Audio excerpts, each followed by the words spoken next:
दोस्तों आप सभी को पता है कि इस समय ईरान, इजराइल और अमेरिका में बहुत ही ज्यादा युद्ध चल रहा है। फिलहाल बहुत दिन से चल ही रहा था, एक दो दिन में बहुत ही ज्यादा और इजराइल और ईरान में युद्ध चल रहा है। लेकिन उसमें भारत का क्या लेना देना?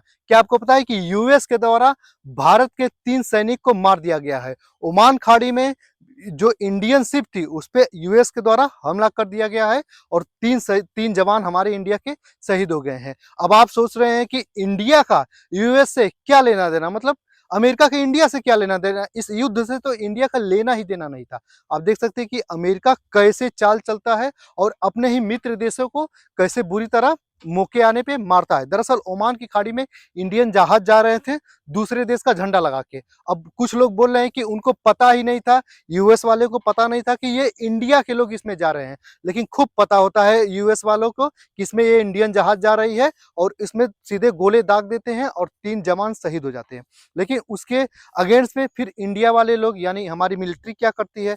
मिलिट्री क्या करती है? 10 न्यूक्लियर बम सीधे क्या करती है? तैनात कर देती है। अब 10 न्यूक्लियर बम क्या इंडिया ने कभी तैनात किया था? नहीं। अभी जब पाकिस्तान का युद्ध हो रहा था तो भी इंडिया ने कभी भी न्यूक्लियर बम पाकिस्तान पे तैनात नहीं किए थे। वो जानते थे कि ये कंडीशन बहुत ही बुरी हो सकती है। लेकिन यूएस के खिलाफ जो 10 न्यूक्लियर बम है इंडिया ने बहुत ही अच्छे से तैनात करके रखे हैं। अब वक्त आने पे फटेगा, जी हाँ बिल्कुल फट सकता है। क्यों? क्योंकि अमेरिका ने इंडिया से बहुत ही सस्ते में युद्ध अपना मोड़ लिया है। ईरान से तो उनका चल रहा था, अब इंडिया से तो चलना ही नहीं चाहिए था, लेकिन अमेरिका ने बहुत ही बड़ी गलती कर दी थी। ठीक है दोस्तों, तो फिलहाल आप देख सकते हैं कि इस समय सोशल मीडिया जो है, चाहे न्यूज मीडिया में बस यही चल रहा है, ईरान वर्सेस मतलब अमेरिका तो चल ही रहा था, अब अमेरिका वर्सेस इंडिया चल रहा है युद्ध के मामले में।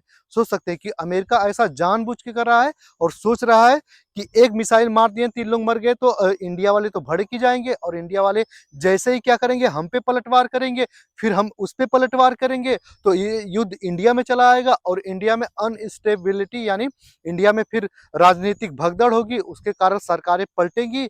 और जैसे बांग्लादेश में हुआ है और नेपाल में हुआ है, श्रीलंका में हुआ, पाकिस्तान में हुआ, ऐसा इंडिया में भी होगा।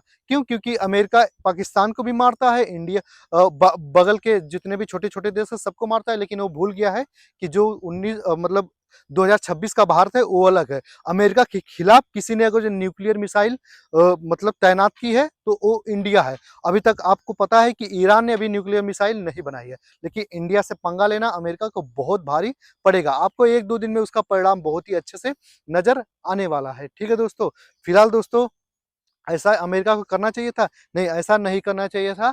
और हम अपनी राय बताएं तो ऐसा अमेरिका जानबूझ के कर रहा है, जानबूझ के इंडिया की आर्मी को युद्ध में ढकेल रहा है ताकि अमेरिका उससे बचा रहे और ऐसा ना हो कि धीरे धीरे ईरान और इंडिया से युद्ध हो जाए। ऐसा हो सकता है? जी हाँ, ऐसा हो सकता है। ठीक है, अमेरिका की यही चाल है, जो दुनिया पे ऐसे ही करके वो राज करना चाहता है, लेकिन भूल गया इंडिया दुनिया का सबसे बड़ा पॉपुलेशन रखने वाला ही नहीं, इकोनॉमी में तीसरे स्थान पे है और मिलिट्री में भी 5वें स्थान पे है। और जितने भी यहाँ पे अमेरिका में साइंटिस्ट है उसका 30% साइंटिस्ट तो इंडिया के, यानी इंडिया में बहुत ही अच्छे से अच्छे बुद्धिजीवी हैं जो कि ऐसा नहीं होने देंगे। फिलहाल इंडियन मिलिट्री तैयार है अमेरिका से युद्ध करने के लिए। आपकी क्या राय है कमेंट सेक्शन में बता सकते हैं। चैनल पर नए तो चैनल को सब्सक्राइब कर लीजिए, वीडियो को लाइक कर लीजिए।